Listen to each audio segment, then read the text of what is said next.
Hello friends, welcome to నవలా హృదయం. ఈరోజు వీడియోలో మనం సిరి తెచ్చిన ప్రేమశ్రీలు నెక్స్ట్ పార్ట్ చూసేద్దాం.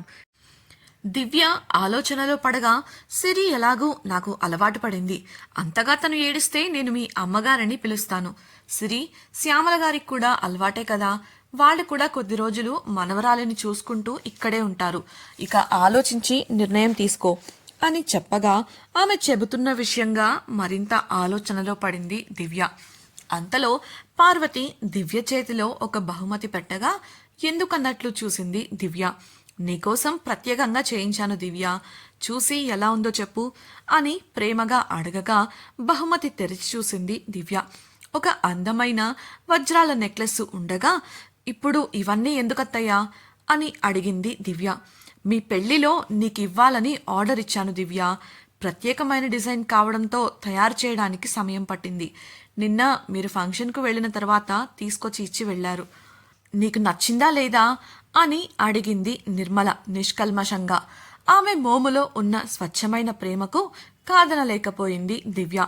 అందంగా మెరిసిపోతున్న నెక్లెస్ను అపురూపంగా చూస్తూ చాలా అందంగా ఉందత్తయ్య, చాలా చాలా థ్యాంక్స్ అని మనస్ఫూర్తిగా చెప్పింది దివ్య.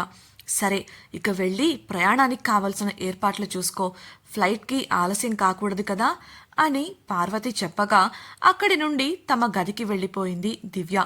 సిరిపాప బోర్లా పడుకొని లేవడానికి ప్రయత్నిస్తుంటే అనురాగ్ ఆమెను ప్రోత్సహిస్తూ కనిపించాడు. సిరి బోసి నవ్వులు నవ్వుతూ అలసిపోయి మళ్ళీ మంచంపై వాలిపోతోంది. అలా అని ఆగిపోకుండా మళ్ళీ ప్రయత్నిస్తూనే కనిపించగా వారిద్దరిని చూసి నవ్వుకొని నెక్లెస్ బాక్సును బీరువాలో పెట్టింది దివ్య. తమ ప్రయాణానికి అయిష్టంగానే బట్టలు సర్దుతుంటే ఆమె డల్లుగా ఉండటం గమనించిన అనురాగ్ ఆమె చెయ్యి పట్టుకుని తన పక్కన కూర్చోపెట్టుకున్నాడు. ఎందుకంత దిగులుగా ఉన్నావు దివ్య? నీకు ప్రయాణం ఇష్టం లేకపోతే ఆపేద్దాం, వదిలేయ్ అని చెప్పగా ప్రయాణం ఆగిపోతే అతడు ఖచ్చితంగా నొచ్చుకుంటాడు అని అర్థం చేసుకుంది దివ్య. తన మనసులో ఉన్న విషయాన్ని అతడితో పంచుకుంటూ, అనురాగ్ గారు, మనం ఎందుకు పాపను కూడా తీసుకువెళ్ళకూడదు? పాపతో అత్తయ్య ఇబ్బంది పడతారు కదా అని అడిగింది. అందుకు అనురాగ్ బదులిస్తూ, అమ్మ చెప్పింది విన్నావు కదా దివ్య, పాప అమ్మకు అలవాటయింది, ఇబ్బంది పడితే అత్తయ్యను రమ్మని చెబుతాను అని అమ్మ చెప్పారు కదా, ఇంకా ఎందుకు నీకింత ఆలోచన? నీతో సమయం గడపాలని నేను వారం సెలవు పెట్టాను తెలుసా అని అన్నాడు.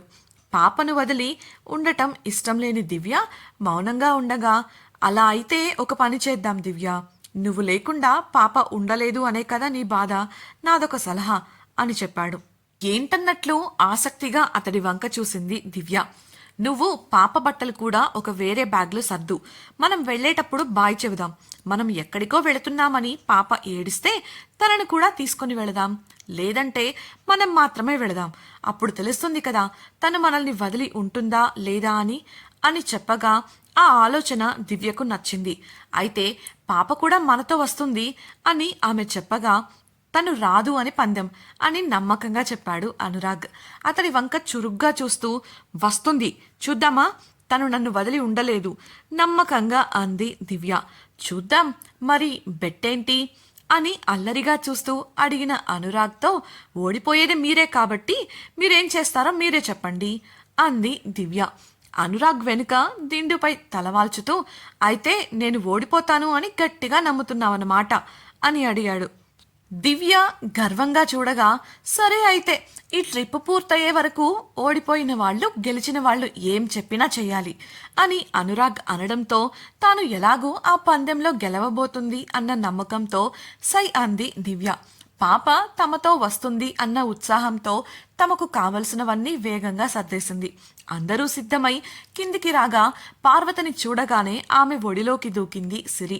పార్వతికి చెప్పేసి బయలుదేరబోతూ సిరికి బాయ్ అంటూ చెయ్యి ఊపారు దివ్య అనురాగ్లు. సిరి పాప బోసి నవ్వులు నవ్వుతూ బాయ్ అని చెయ్యి ఊపగా దివ్య ముఖం మాడిపోయింది. ఇది ఆమె అస్సలు ఊహించలేదు. తాము వెళుతుంటే చూసి ఏడ్చైనా సరే సిరి తమతో వస్తుంది అనుకుంది. కానీ ఇలా తను బాయ్ చెప్పడంతో దిగులుగా ముఖం పెట్టింది. ఆమెను చూసి ముసిముసిగా నవ్వుకున్నాడు అనురాగ్. అనుకున్న ప్రకారం సిరిని తీసుకువెళ్లకుండా ఉండాలని నిర్ణయించుకొని దిగాలుగా బయటకు నడిచింది దివ్య. ఆమె అలా వెళ్ళిందో లేదో అనురాగ్ సిరికి హైఫై ఇస్తూ ప్రేమగా ఆమె బుగ్గపై ముద్దు పెట్టాడు. థ్యాంక్ యూ సో మచ్ బంగారం, ఇలాగే మేము వచ్చే వరకు గుడ్ గర్ల్లా ఉండు, నేను చెప్పినట్లు నీకు కావాల్సింది నేను తెస్తాను సరేనా అని సిరికి చెప్పి ఉత్సాహంగా బయటకు నడిచాడు. వెళుతున్న దివ్య అనురాగ్లను చూసి బోసినవ్వులు నవ్వింది సిరి. తనకు అనురాగ్కు మధ్య జరిగిన డీల్ను గుర్తు చేసుకుంది. పందెం వేసుకున్న తరువాత దివ్య ఉత్సాహంగా బట్టలు సర్దడానికి వెళ్ళిపోగా అనురాగ్ సిరిని గుండెలపై కూర్చోపెట్టుకున్నాడు.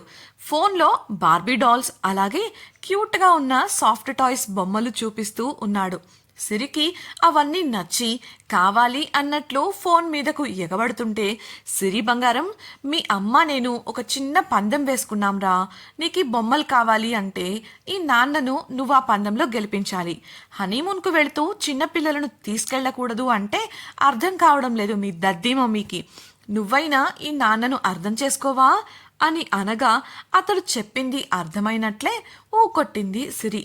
అందుకు అనురాగ్, అయితే మన మధ్య ఇదే డీల్ బంగారం, నేను నీకు బోలెడన్ని బొమ్మలు తీసుకొస్తాను, నువ్వు నానమ్మ దగ్గర మేం వచ్చే వరకు బుద్ధిగా ఉండాలి అంటూ అనురాగ్ చెయ్యి చూపగా హైఫై ఇచ్చింది సిరి. అలా తండ్రి కూతుళ్ల మధ్య డీల్ జరిగి ఇప్పుడు సిరిని వదిలేసి ఎయిర్పోర్టుకు బయలుదేరారు దివ్య అనురాగ్లు. పాపం దివ్య బొమ్మల కోసం కూతురు తనకు హ్యాండ్ ఇచ్చింది అని తెలియక సిరిని వదిలి వెళుతున్న బాధతో కారెక్కింది. కొంతసేపటికి ఎయిర్పోర్టుకు చేరుకున్న వారు ఫ్లైట్ ఎక్కి ఆ రాత్రికి మనాలి చేరుకున్నారు. ముందుగా బుక్ చేసుకున్న గెస్ట్ హౌస్కు చేరుకున్నప్పటికీ కూడా దివ్య డల్లుగా ఉండటం గమనించాడు అనురాగ్. బాల్కనీలోకి వెళ్లి విద్యుత్ దీప కాంతులతో అద్భుతంగా ఉన్న పరిసర ప్రాంత అందాలను చూస్తూ, దివ్య ఇలా వచ్చి చూడు అని ఉత్సాహంగా పిలిచాడు. మెల్లిగా బాల్కనీలోకి అడుగుపెట్టిన దివ్య స్వచ్ఛమైన చల్లటి గాలి తాకగానే కాస్త ఊరటగా అనిపించగా కాంతులు ఈనుతున్న పరిసరాలను చూసి మైమరచిపోయింది. అయినప్పటికీ ఆమెలోని దిగులు పూర్తిగా పోలేదు.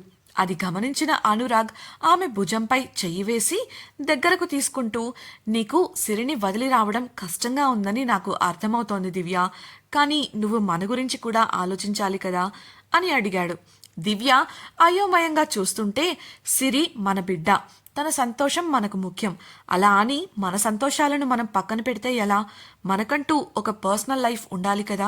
పిల్లలు ఉన్నా లేక రేపు వాళ్ళు పెరిగి పెద్దవాళ్ళయి వెళ్ళిపోయినా చివరికి మిగిలేది నీకు నేను, నాకు నువ్వు మాత్రమే.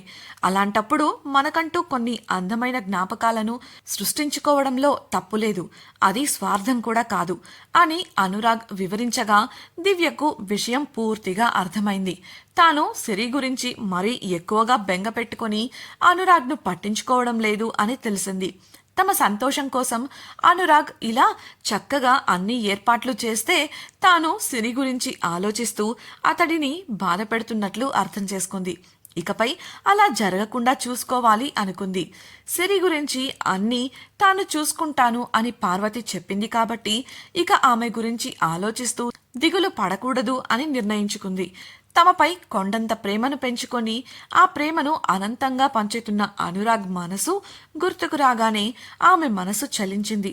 అప్రయత్నంగా కళ్ళ వెంట నీళ్లు తిరగగా పక్కకు తిరిగి తుడుచుకుంది.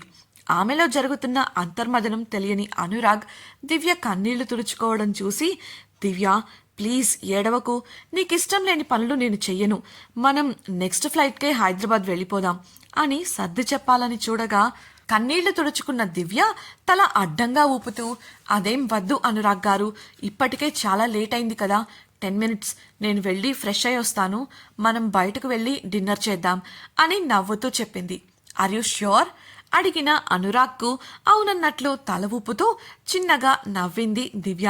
సంతోషంగా ఆమె నుదుటిపై ముద్దు పెట్టి, ప్రయాణం వల్ల టైర్డ్ అయిపోయావు కదా, బయటికి వద్దులే, నేను భోజనం గదికే తెప్పిస్తాను, వెళ్ళి ఫ్రెష్ అయ్యిరా అని చెప్పగా సరేనంటూ బాత్రూంకి వెళ్ళిపోయింది దివ్య. ఇప్పుడు ఏం జరగబోతుంది? సిరి తండ్రికి ప్రామిస్ చేసినట్లే బుద్ధిగా ఉంటుందా లేక ఏదైనా గొడవ చేస్తుందా? తెలుసుకోవాలనుకుంటున్నారా? అయితే ఛానల్ను సబ్స్క్రైబ్ చేసి సిరి తెచ్చిన ప్రేమసిరిలు నెక్స్ట్ పార్ట్ వినేయండి. అలాగే మీకు ఈ వీడియో నచ్చినట్లయితే లైక్ చేసి మీ స్నేహితులకు షేర్ చేయండి. మీ అభిప్రాయాలను మాతో పంచుకోవడం కోసం కామెంట్ సెక్షన్లో తెలియజేయగలరు. ఇట్లు మీ నవలా హృదయం team. Thank you for listening.